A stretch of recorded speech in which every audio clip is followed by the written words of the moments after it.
It's Chris, Liege Games. It's been an eventful week, right? Reviews, a little bit of everything else, roundup, what's coming up, a couple more Kickstarter sort of preview-ish things. Got a couple games that were sent to me that I want to get to the table. Want to show you guys a little bit more of. I got a couple reviews also in the works, so it's just going to be a timing thing from that side of things. And who knows? Who knows what else is coming up, what else is out there. You know me, it's random. You get what you get. And hopefully, you'll like it. I'm trying. Projan 3000, thank you. Let's do this. What is on the horizon for next week's crowdfunding, Kickstarter, games that you need to know about? Maximum Apocalypse Wasted Wilds expansion. And that is going to be launching on the 18th. Now, based on the Maximum Apocalypse page, there's already like something like 5 expansions out there. So the question when you see another expansion for a game like this is, what is this expansion bringing to differentiate itself from the previous expansions that are out there, right? I mean, that's true whether it's Marvel Legendary, Aeon's End, any of these dungeon crawlers, you know, anything else in between. Why get this over something else? As you can see here, here are 5 of the expansions that I just talked about. Bugpocalypse, Redhead, Gothic Horrors, Jurassic Perils, and Kaiju Rising. So, let's go back to this. This is a 1 to 6 player game, roguelike adventure, sort of sandbox style game. This is a game where you're basically just given 4 actions that you can choose from and go out on the map and choose to do them however you would like. Explore, play cards, scavenge, equip them. Post-apocalyptic, obviously. You're going to be fighting off monsters, working in a cooperative sense to avoid starvation and survive in this extreme setting in the first place. The objective is you're just trying to survive and find enough gas to make it back to this van that can take you to essentially another scenario, and that's how you win. They talk about the fact that, as you can see, what just illustrated in the pictures here, the heroes or the characters that you're picking are asymmetric, so they each have their own strengths and weaknesses, so you're trying to maximize it in terms of the group play. Apart from that, here is their Kickstarter preview page. As you can see, obviously changing up the art a little bit, maybe a little bit of a new scene, a little bit new mechanics maybe, who knows. There really isn't any information out there that I was able to find on the Board Game Geek page talking about what this expansion is going to offer. This is a relatively well thought of game, I'll be honest. I know of this game, I've seen this game, I saw it the first time around on Kickstarter. It's not really my type of sandboxy, post-apocalyptic sort of thing, but it's a lot higher ranked than I thought. It's something like 1100 and 223 thematic. So obviously the people that are, you know, the core base of who is buying this are enjoying it for what it is. Now the thing you need to be aware of is there's a lot of randomness in the setup. You have your heroes, you have your enemy decks, you have your solo scenarios. There's not really, as far as I'm aware, a campaign element. Now, I guess that would be the question. Is this going to be or have some of the campaign element that might be missing? No, obviously, a la the zombie side, it sort of has that vibe in a different setting with different sort of style of play. But the question again is, what sets it apart? There's a lot of randomness, like I said. There's a few complaints on Board Game Geek about the setup and that sort of thing. So again, with an expansion like this, are those going to be addressed? How much more of a good thing do you need? All will be revealed on the 18th. Next up is Soundbox. This is literally what we have going here. Party game, trying to identify an object based on the sounds that it makes. There are 2 brief videos on Board Game Geek that give sort of a preview, overview of the gameplay. So check it out, but there's not a whole lot of other information. This is coming from Horrible Guild. So again, relatively good pedigree with their previous games. So it's kind of going to be interesting to see how this one fits. The last one was the racing game that sort of had the tiles that you were sliding around and trying to make your action selection in that sense. So again, creativity they have done a good job at. How is this going to be reflective of it? Is this going to have staying power? Is it going to fit that niche of the party scene? We'll have to see when it launches on the 18th. Next up, also launching on the 18th, is something called the Blue Collection. And the image for this game, one of the collection games, is relatively fitting, knowing the title now. This is the first of the 3 games, 1-card dungeon. There is also Cyberdoom Tower and Insert Coin to Play. All of them are individually under the Board Game Geek names. This is, as the title may suggest, a one-card dungeon crawl dice placement game. Heroes and villains are represented by said dice on the map. What you're going to be doing is rolling dice, assigning them to either attack, defense, or movement, and defeating anywhere from 1 to 4 monsters that are on the map using those skills rolled. Beat a room, upgrade a skill. Rinse, repeat. Low overhead, ease of play. There you go. This is, as you would obviously guess, a solo game. The next one, Cyberdoom Tower, now is a 1 to 2 player cooperative AI against game, where you are trying to climb to the top of the tower and defeat the AI that is trying to take over the world. Upgrading your deck, upgrading your abilities, trying to get the passcodes between said floors, and then defeating said bosses on each floor until you get to the top.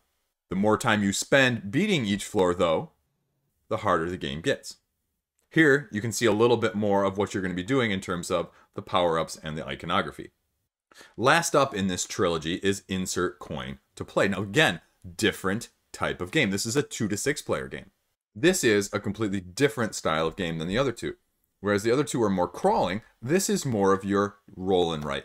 And they've taken some sprite style images, put them on paper, and then have you flip over various cards that you have to take the shape of to fill said spaces in the middle. So here you can see a little bit of what you're doing. If you choose to use one of your lives, then you can place it in any of the ones that you would like, as opposed to the one that it tells you to.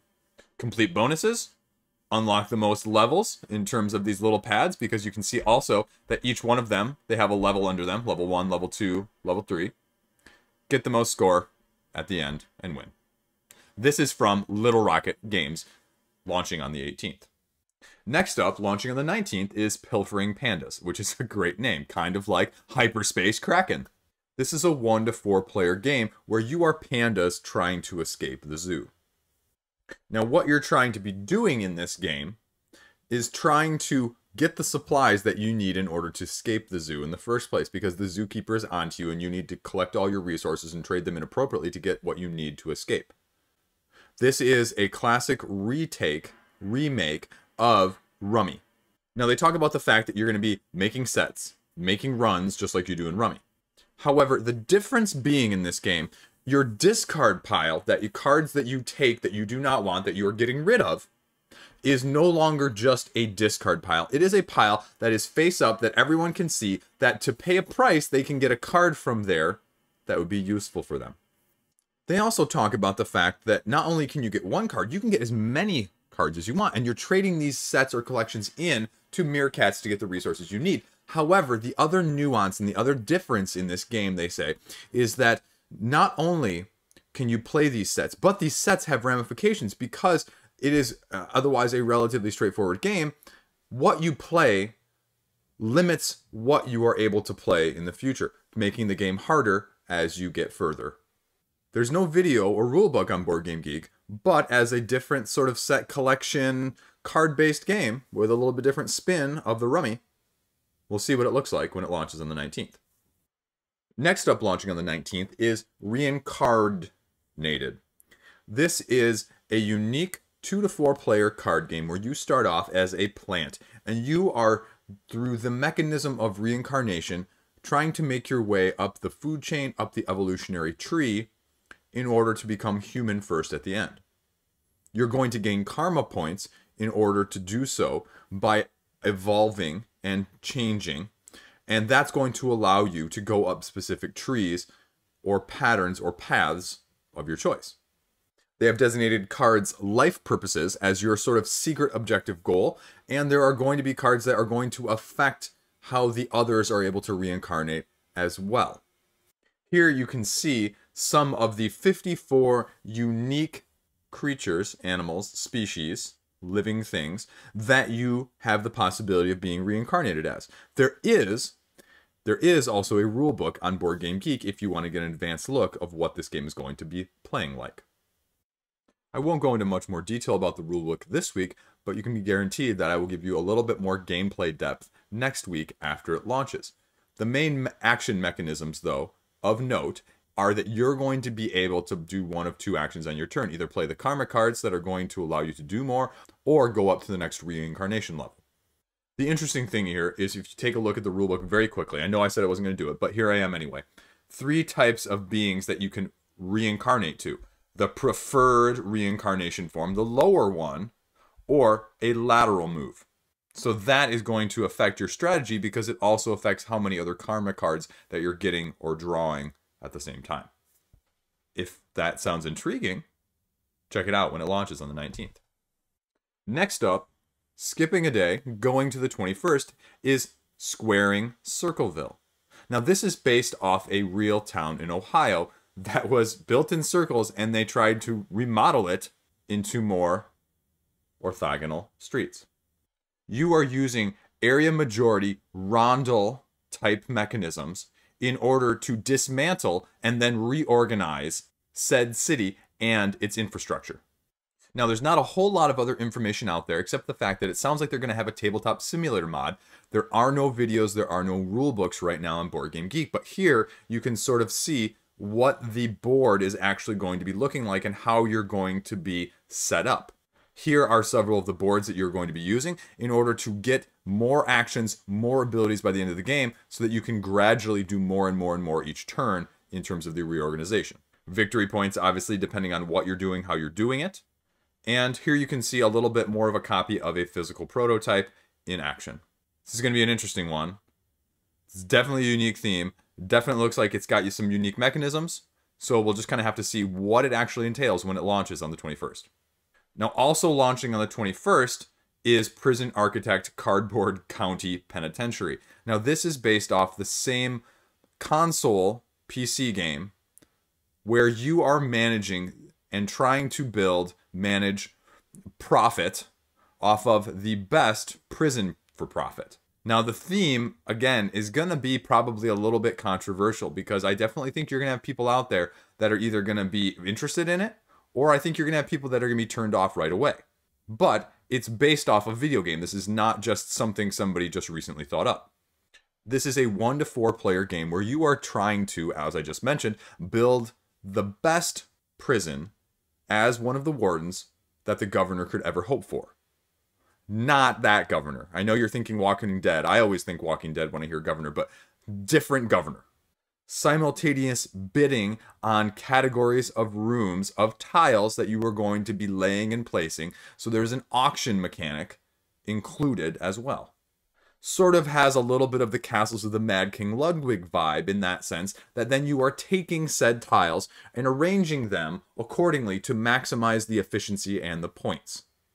Followed after that by deciding how much or how many prisoners, dangerous prisoners, that you want to accept within your section of the prison, followed by whatever hidden objectives or endgame conditions that you are trying to meet in order to get bonus points or victory points at the end.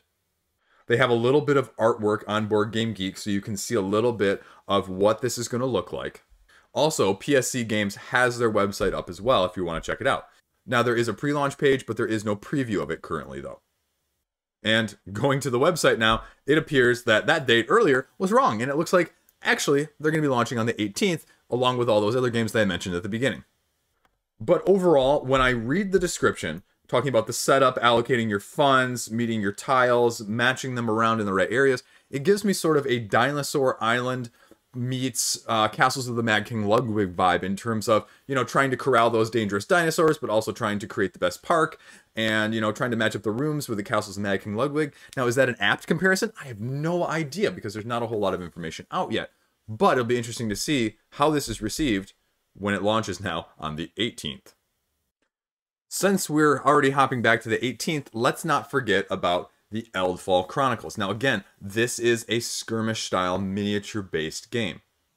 I mentioned this in my games to know between now and the end of quarter 2 because it is going to draw heavy eyes and heavy interest. The artwork, as you can see, is fantastic. You can also get a glimpse of what you're going to be getting miniature-wise, ability-wise, card-wise, as well as sort of the components that are going to be in said game. Now here you can see sort of the setup example with colored painted miniatures. And the interesting thing is, I was able to find that they have released a copy of the beta rules as well pre-launch.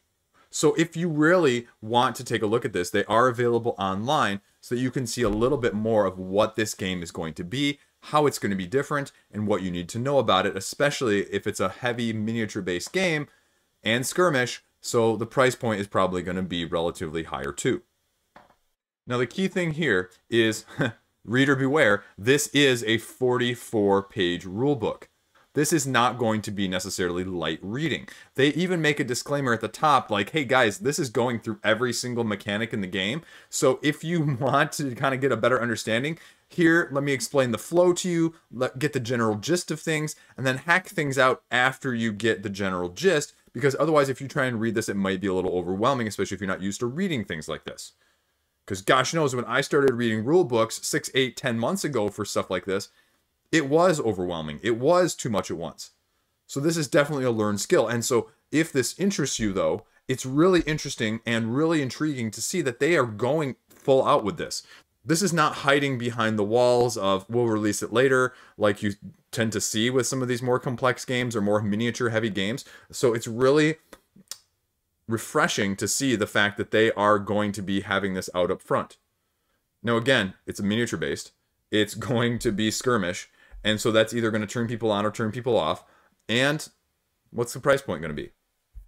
Now, the other thing you need to know about this game is that although it appears to be skirmish, this is not your typical grid-based skirmish that I think a lot of us are used to. They talk about it right here. In fact, I pulled it up to this part for that very reason, is reach. So measured in inches at which an item or spell can be used. So it's going to be more like your Warhammer, your X-Wing, that sort of thing in the skirmish sense.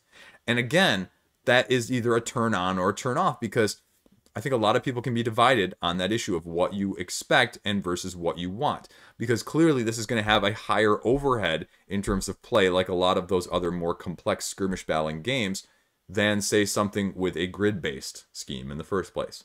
The artwork, like I said, even in the rulebook, is fantastic. It really seems like with a 44-page rulebook, they are really digging down deep, going through a lot of examples. So if you have any interest in this whatsoever, I'll try and link it in the comment section below so that you can go and check it out yourself, because I can't give this due diligence with how detailed this goes. So check it out if you're interested. This is launching on the 18th, and we'll kind of see what happens.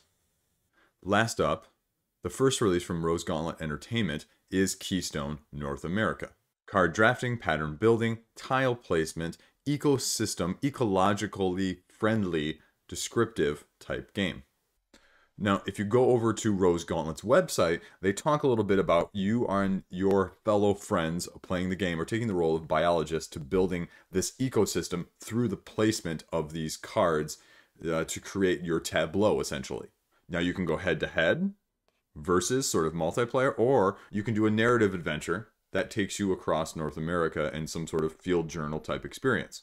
Solo, co-op, now they say there's going to be some sort of puzzle aspect to go along with it, exploring the different ecosystems in North America along the way. There is a couple of videos of how to score, how to play a little bit on Board Game Geek, so you can check those out. There are no rules up yet. There's not really much more of a description. So it'll be interesting to see how this one fares. I've heard a little bit on it on social media, and it appears to be a little bit on the heavier side of the tableau tile placement card drafting side of things. So I'm not really sure what that means or how it compares. I haven't seen it compared to anything, so I can't really give you a good description of that. But it is on Tabletopia, so you can sort of see what you're going to be doing here with the different elements. And you can see, obviously, the tremendous artwork, the symbology that's going to be in each one of these cards, and all the other elements that you're going to be sort of having to interact with in terms of, I'm guessing, some sort of questing or the puzzling that I just mentioned. That is Keystone North America, launching on the 18th. So that's it. Relatively lighter week. Not a ton of games that are on a lot of radars. This is sort of a lull, because next week's upcoming list is going to be a little bit heavier in terms of the sheer number of games, I think, as well. So there you go. As always, thanks for watching. Thanks for checking it out. Hopefully going to have another review or two out for you this week. Just kind of figuring things out with a little bit of gameplay thrown in there, so you can get a little bit better sense of some of these games instead of me just rambling the whole time. Hopefully that's helpful. Hopefully my focus skills on the camera get a little bit better on that side of things too. We'll see. It's a learning curve, as you guys know. But yeah, whatever else comes up. Not going to be doing a hotness video this week, every other, so we'll see what else I can put out there in place of that. And yeah, that's about it. As always, have fun, have a good weekend, play something if you can. If not, that's okay too. Stay classy, and I'll see you around.